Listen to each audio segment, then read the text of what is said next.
I must say it's a great honour for me to be able to remember my old friend Tim Woolley in this way, and so I'm delighted to be with you this evening. Now, let us make a start. A Rothschild sale is always an event, and here are just a few of the sale catalogues from sales in the past.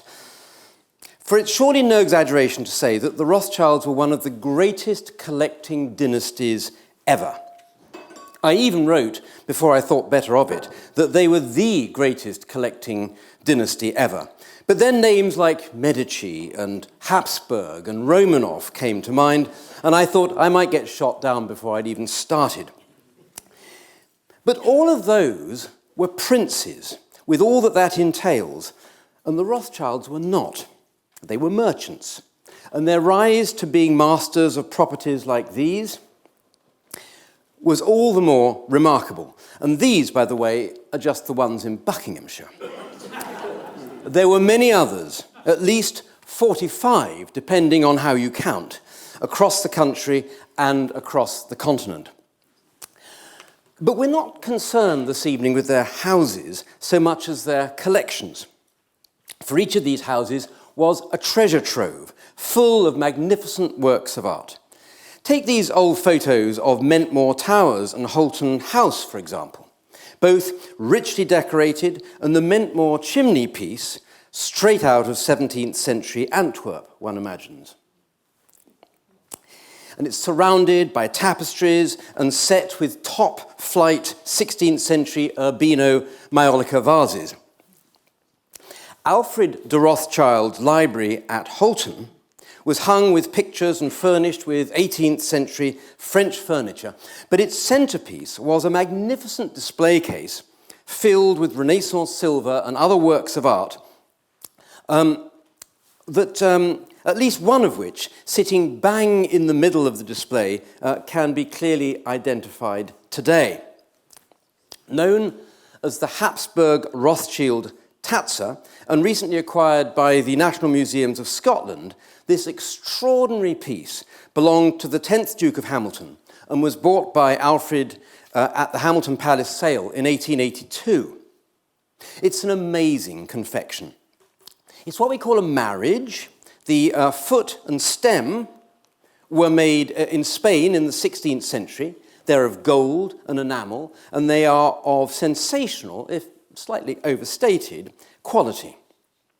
But the real business is the bowl. It's sardonyx, it's Byzantine, and it dates from the 10th century. It's an extraordinary rarity. Here's a view of the inside of the bowl. But the piece took its present form in the 19th century, when it was cobbled together, so to speak, and the upper brackets were made to bring the composition together. It is, if you want, a quintessential Rothschild piece. This is it. Like George IV and his brothers, the Rothschilds were a competitive lot. In business, they competed with the world, but in collecting, they competed with the world and with each other. This gave their collections a certain sort of homogeneity, but it also gave them a fluidity. With the Rothschilds, accumulation was balanced by dispersal, as collections were split between the children of the next generation and objects moved from one Rothschild house to another. So what I want to do in this talk is to sketch out a picture of this extraordinary process of accumulation and dispersal, and give some idea of how dominant a force the Rothschilds were in the art market of the second half of the 19th century. To such an extent that not only did generally they get what they wanted, but driving up prices in the process, but just by wanting it, they gave it themselves an added desirability. But there were far too many Rothschilds and too many collections to make any sense of at all in any one lecture. So, to make things simpler, I'm going to focus on just two, Alfred and Ferdinand. Alfred, because many of the best things included in this sale came from his collection, and Ferdinand because he possessed what is arguably the best known of all Rothschild collections and created the best known Rothschild house, Waddesdon Manor. Not only that, but his collections survive intact, although split between the house and the British Museum. And what's more, Ferdinand was undoubtedly one of the most intelligent and well-informed collectors of his era, and he left us a unique insight into his collecting through his self-effacingly titled autobiographical book, Bric-a-Brac. More on that later. Alfred and Ferdinand were cousins, indeed doubly so, since not only were they both descended from the founder of the family empire, Meyer Amschel Rothschild, but Ferdinand married Alfred's sister, Evelina. Meyer Amschel lived on Judengasse in the Frankfurt ghetto and built, there's the house, and he built a considerable fortune through antique dealing and banking. This is where the sons of the next generation were brought up, and from where 4 of them were later dispatched to London, Paris, Naples, and Vienna to set up mercantile and banking businesses of their own. These, so it's said, were the 5 arrows that formed the Rothschild coat of arms. Well, the lines that we're going to follow are Nathan's and Salomon's. Nathan set up shop in London and Salomon in Vienna, and both made fortunes through finance. Both married and both produced collector sons. In this 1838 portrait, for example, we see Salomon's son Anselm being painted by his English wife, Charlotte. And it shows more than that. It shows Anselm as a collector. Look to the right, and you can see a display cabinet including some objects rather like those in Alfred's library at Holton. Some of these can clearly be recognized as things that remained in family possession and are now part of the Waddesdon bequest at the British Museum. It was Nathan's godson, Alfred, who built Halton House and filled it with art. These 2 photographs, for example, show opulent interiors filled with 18th century French decorative arts, some of which are in this sale. Now, Alfred's always had a rather poor press compared with his cousin, and that's partly because his collection does not survive intact. But he was a highly cultivated man, a trustee of the National Gallery, and indeed a founding trustee of the Wallace Collection. Another factor is that, unlike Ferdinand, Alfred tended to amass his best things in his London house rather than in the country. Number 1 Seymour Place no longer exists, but it was a palatial and magnificent house. Just look at this one photo of the green drawing room. You can see a fine collection of Dutch pictures, 2 garnitures of Sèvres vases, a further garniture of vase hollandaise, and several pieces of important French furniture applied with painted Sèvres plaques. And that's just what's in front of the camera. This is what's meant by the Goût Rothschild, a dense display of sumptuous 18th or quasi-18th century objects made all the more sumptuous and dense by rich wall coverings and soft furnishings. As a collection, however, all this is gone. Alfred left the house and its contents to his illegitimate daughter, Almina, Countess of Carnarvon, and the proceeds from the sales that followed were used to finance, interestingly, her husband's excavations of the tomb of Tutankhamun. One of the most important pieces, for example, was the great Riesner mother-of-pearl desk that came from Marie Antoinette's silver boudoir at Fontainebleau, and which is now happily returned to its original home. Others have found their way via Exbury to this very place and are here for you to enjoy this evening. My choice of slides, I have to admit, is pretty random, and you might very well have chosen others. But this group of distinguished French furniture is fairly representative. More extraordinary still, in a way, is this pair of wall brackets which are catalogued as in the manner of Henri Charles Boulle and which invite the term sans pareil. Then there is a fascinating group of ormolu objects, which again this slide serves as a representative group. I noticed that most of these objects have been quite cautiously catalogued. It will be very interesting to see what the market decides. Turning then to Ferdinand, I said I would come back to his autobiographical work on the art market, Bric-a-Brac. This was not published in his lifetime, and indeed remained in manuscript until relatively recently. But it's revealingly candid about himself, about his family, and about the wider collecting world of his time. For example, he describes his early sensitivity to works of art, writing, and I quote, "As the family moved from its winter to its summer residence, my father's curiosities were packed and stored away in a strong room, where they remained until the cold drove us back from the country. It was my privilege on these occasions to place some of the smaller articles in their old leather cases, and then again in the winter to assist in unpacking them and rearranging them in their places. Merely to touch them sent a thrill of excitement through my small frame." But he also describes his father's failure to grasp all the opportunities that came his way. "My father might have formed a matchless collection," he wrote, "for he lived in a country where for years old works of art were deemed worthless, and he had the Austrian market all to himself. But his taste was limited to a small range, as he cared for minute articles only, besides which his time was much too devoted to business to enable him to devote much of it to other pursuits." Now, I can't help thinking that Ferdinand is a little hard on his father. It may be true that he preferred little to large, but little doesn't mean insignificant, and he acquired some truly spectacular works, such as this unbelievably intricate and jewel-like Netherlandish carved boxwood tabernacle of about 1500.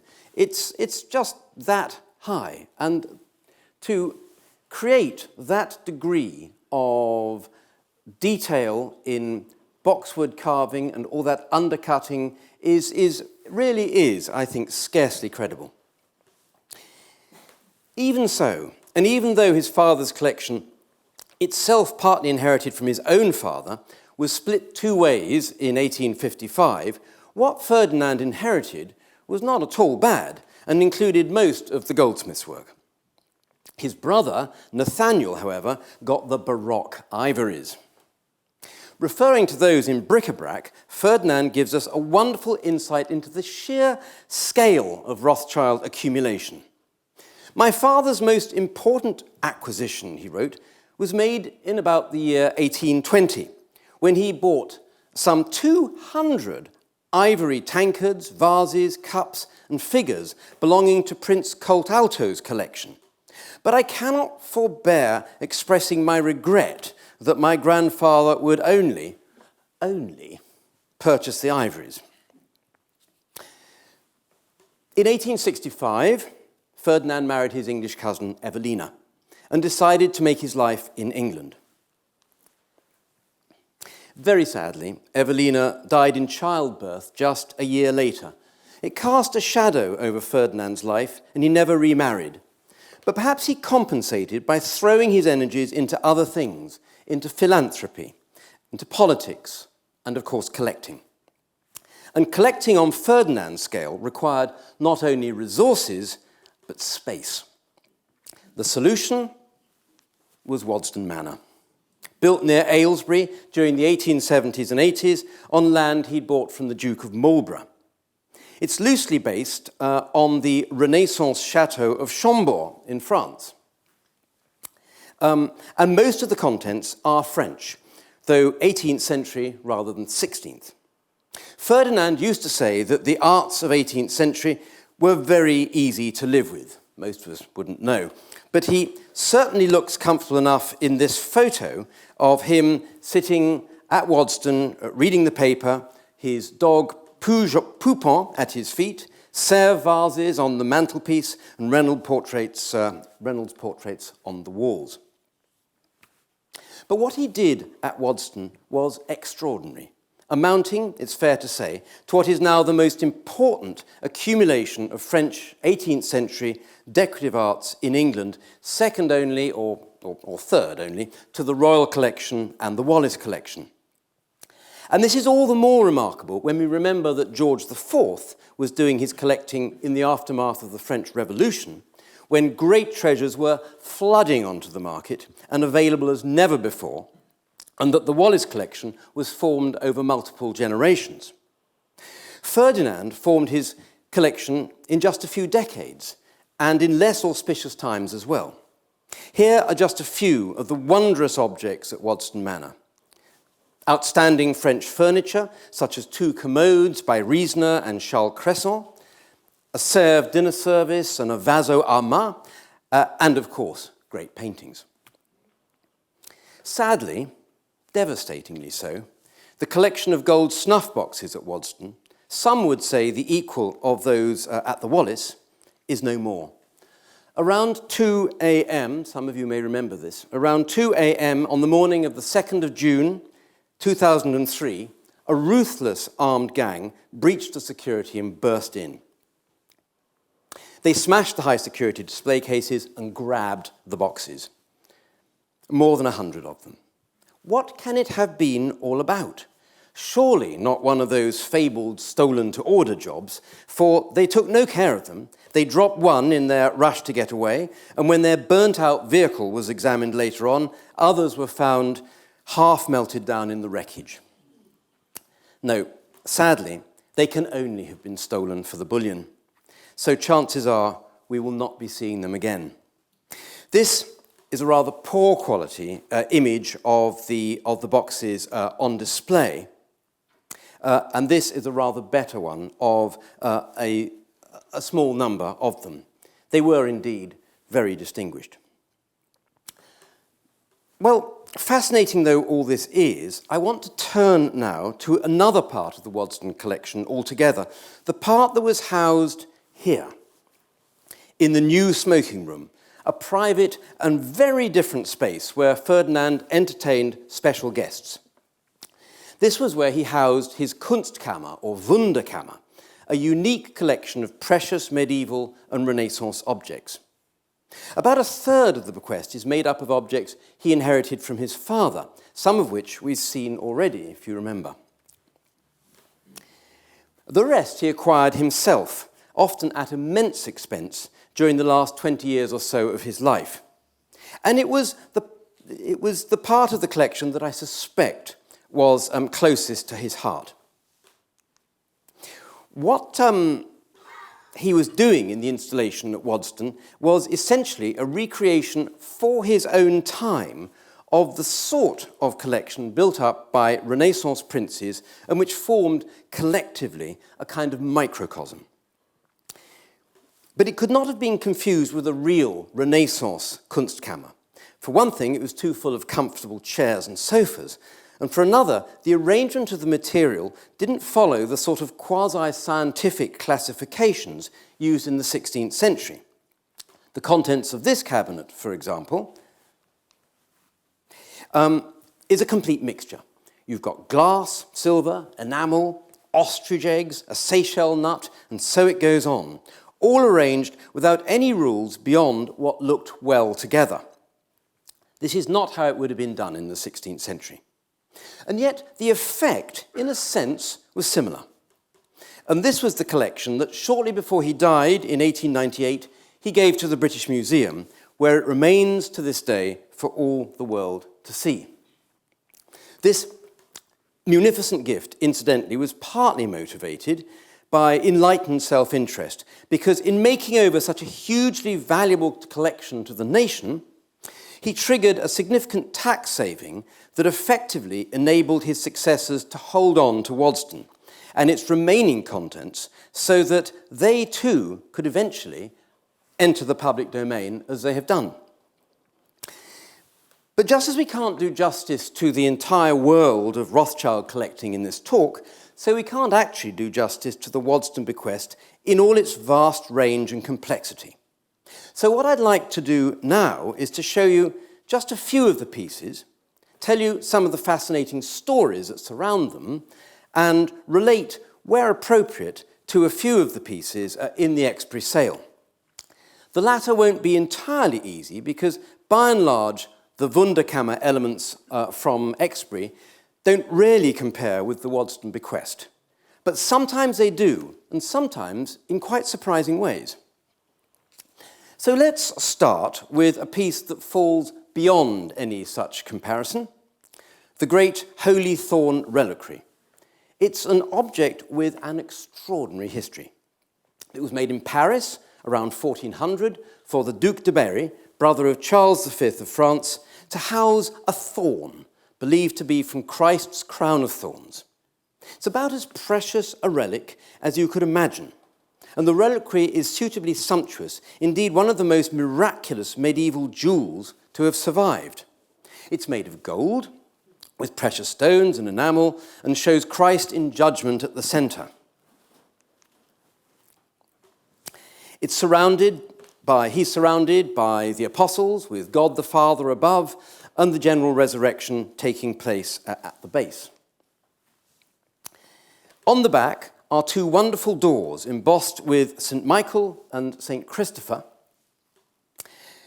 But when Ferdinand's father bought the piece around 1872, its great history had been entirely forgotten, or rather concealed. And it was only later that the true and rather shocking story emerged. In the 16th century, the reliquary had belonged to the Emperor Charles V, a different Charles V, by the way, and thereafter it descended down the Habsburg line in the Vienna Hofburg, until around 1860 or 70, when the authorities decided that it needed a thorough overhaul and entrusted the work to the smart Viennese jewellers Salomon Weininger. They did what was required, although in fact they did rather more. They made a replica of the piece, sent that back up the hill, and sold off the real thing. Can you imagine such chutzpah? And when the reliquary arrived at the British Museum in 1898, it was described as Spanish, 16th century, and it was only properly identified 25 years later. Interestingly, the question of restitution seems never to have arisen. It was acquired in good faith, it's in the public domain, and there it stays. We will come back to pieces that have resonance with the Exbury sale, but let me continue briefly with others that don't. The Tucher cups and the so-called Cellini bell. The cups, or rather one of them, we have looked at briefly already. Only it's not a cup, but a pair.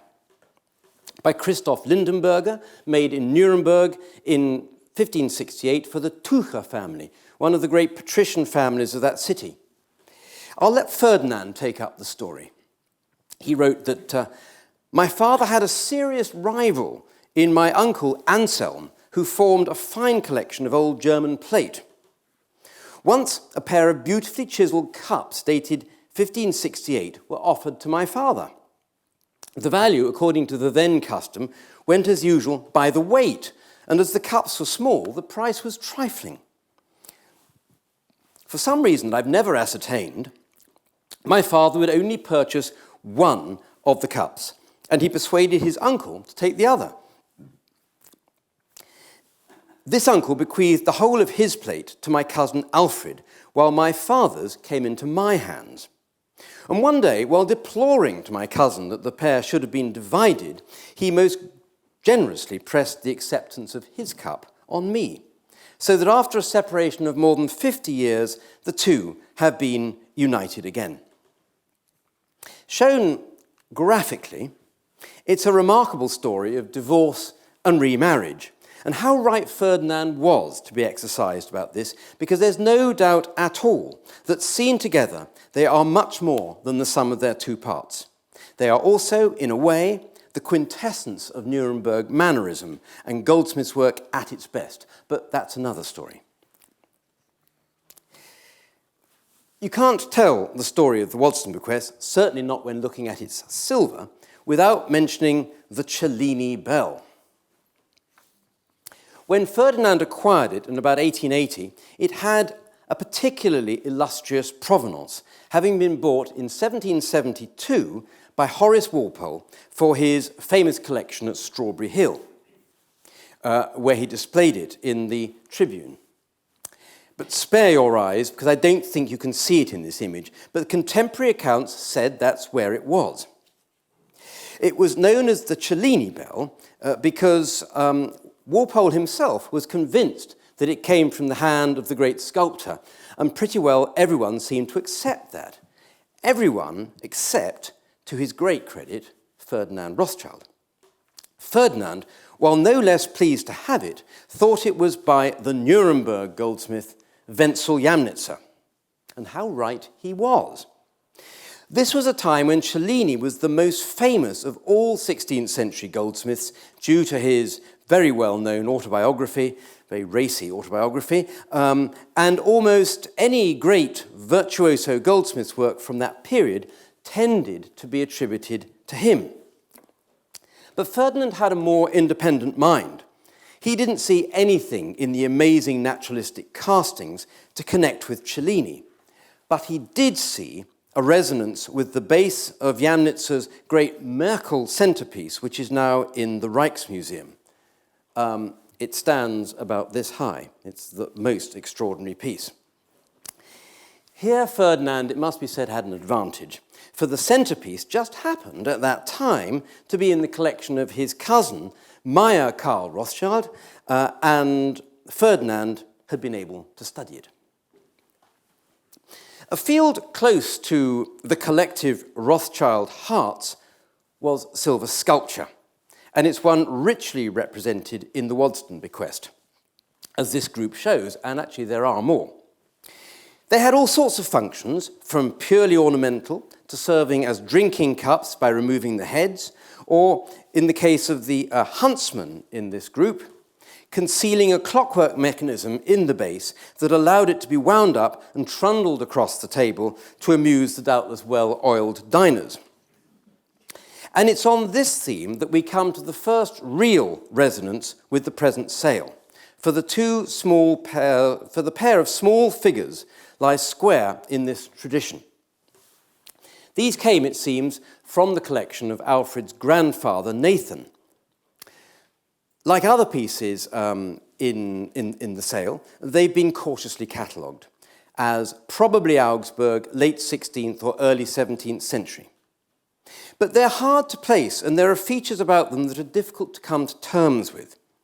The roughly worked ground looks as if it had been prepared for enamel, but there's no trace of any enamel left. The costumes look late 16th century, but the pierced Gothic foot rims suggest an earlier period. Then there's that rather strange feature like an extended sleeve on the swordsman's arm, which is very unusual. Meanwhile, the other figure, the crossbowman, seems to be looking up.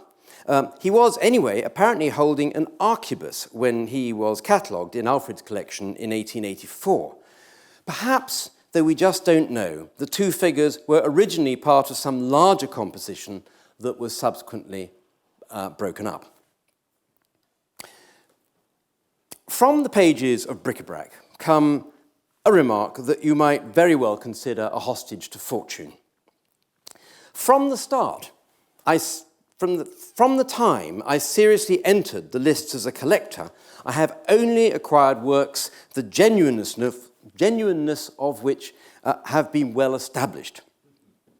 And you'd be right.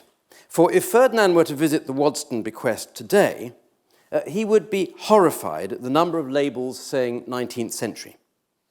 It could hardly have been otherwise, for in the 19th century, scholarship in this area was in its infancy. Moreover, a market that was both light on knowledge and heavy on demand was a feeding ground for the faker. And Ferdinand, despite his genuine connoisseurship, was particularly exposed since the person he hired to advise him on the creation of the smoking room at Waddesdon Manor was one Alfred André. And André, a well-known and respected Parisian restorer, happened to have an altogether darker side as a faker of medieval and Renaissance goldsmiths' work, particularly in the field of jewellery, where the emergence of André's casting patterns within the last generation have exposed a number of sophisticated jewels in the Waddesdon bequest and elsewhere. Mounted hard stones, a great field of collecting since at least the time of Lorenzo de' Medici, were another minefield.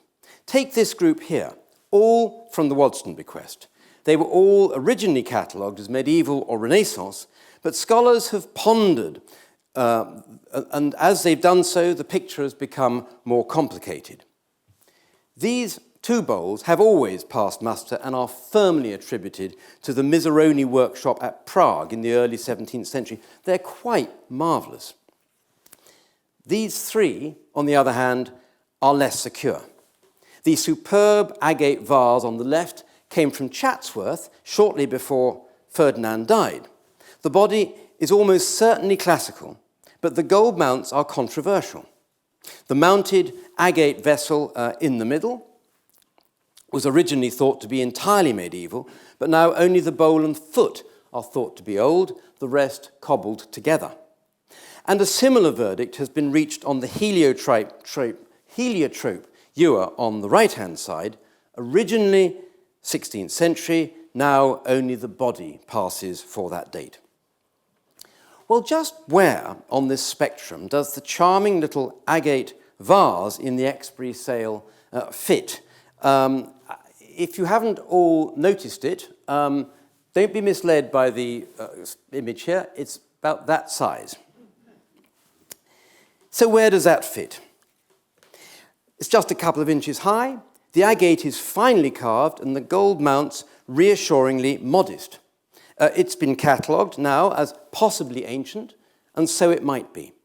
But the decoration, restricted to the simple acanthus leaves around the base, is, as it were, standard issue classicism, and while the minimalism of the mounts give one very little to go on. So they may well be, the mounts may very well not be original to the vase anyway.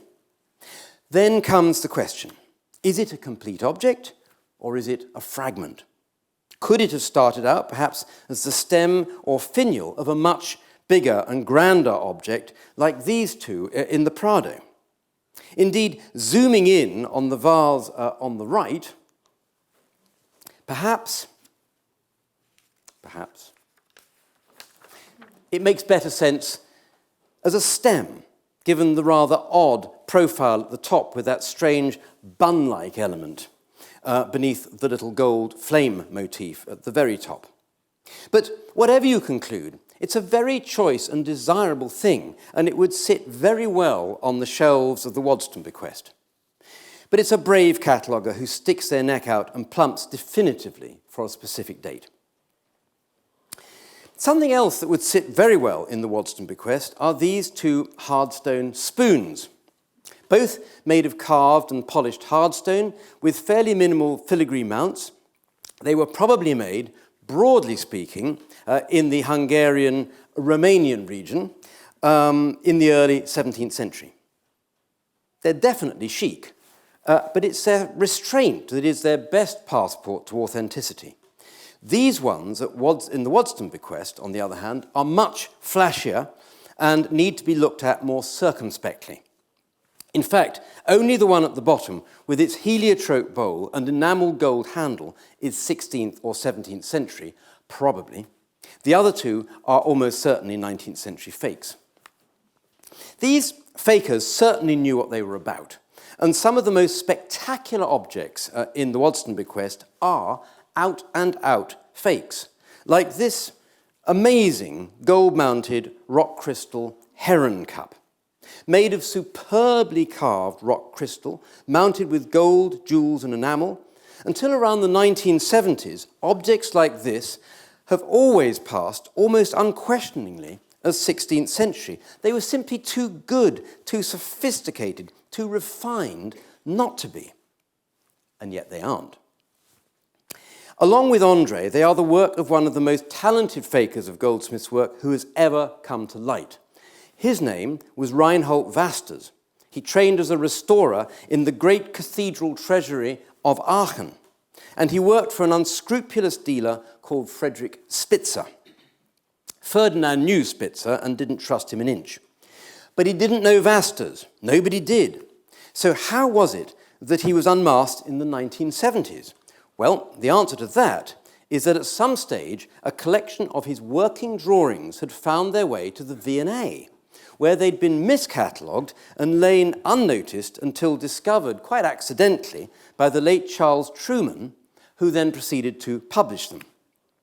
The precise correspondence between the drawings and the objects, as in this case here, left no room for doubt and led to many of the most treasured pieces of medieval and Renaissance goldsmiths' work in museums across Europe and North America being reassessed. And it was very interesting when this first came to light, because, of course, at first everybody was extremely upset and they despised these objects because they'd been fooled by them. But as time has passed, gradually people have come to realize that this is sublime craftsmanship. And whether it was made in the 19th century or the 16th century is really not the point. They are very, very great objects. It's just a pity that they're dishonest. Other goldsmiths were out there who were less motivated by deception and more creative in their response to the fashion for things Renaissance-y.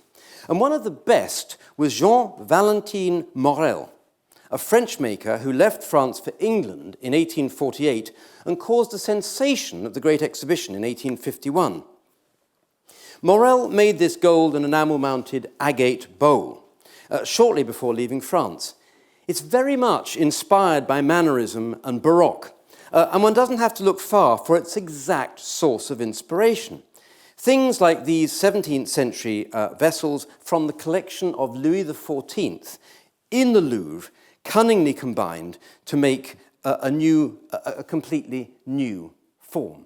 Taking, you see, partly the handle from that, partly the bowl form from here, melding them into a new piece with decoration that is very much of its own period rather than an imitation of Renaissance decoration. Well, moving away from goldsmith's work, there is a group of spectacular pieces in the sale that represent quite different areas of virtuoso metalwork in the 16th century. A group of 4 shields and a group of remarkable collectors' cabinets. Taking the shields first, they're all 19th century and are either exact copies of 16th century originals or inspired in a more general way by the Renaissance. I'm going to focus on this one because it's a copy of one of the most famous pieces of Rothschild armour, the so-called Gizzi shield in the Waddesdon bequest. This was one of Ferdinand's father's purchases, and he bought it at huge cost, 160,000 francs, in a sale-room battle with the 4th Marquis of Hertford. So if it hadn't ended up in the Waddesdon bequest, it would surely have ended up in the Wallace collection instead. It's very, very instructive to compare the two. Shields like these, of course, were not made for use on the battlefield. They were known as parade armour, and they were for showing off with. This sheet of armour designs was made in 1554, the same year as the shield was made, and gives an idea of the complete array when you were fully, as it were, dressed up. This one is known as the Gizzi shield because it's signed by its maker, Giorgio Gizzi. Gizzi came from Mantua, but by 1554 he was in Antwerp. It's an astonishing work, embossed into steel with a complex design of a battle scene surrounded by Damascene figures emblematic of victory, fame, strength, and prudence. This one at the top shows Victory with her laurel wreath. And if you look closer and ever closer, you can see remarkably fine miniature depictions of ever tinier scenes, such as Hortatus defending the bridge against an invading Etruscan army. The invention of electrotyping in the mid-19th century made exact copies of old metalwork possible. But I'm not sure this is an electrotype, because there are very small differences here and there in the design. I think it's a brilliantly done handmade copy.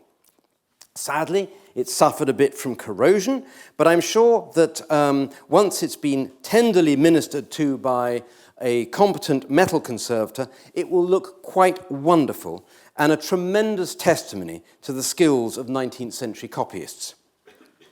And so to our last piece. I'm going to take this one because it continues the Italian theme and continues, in a sense, the theme of parade armour too.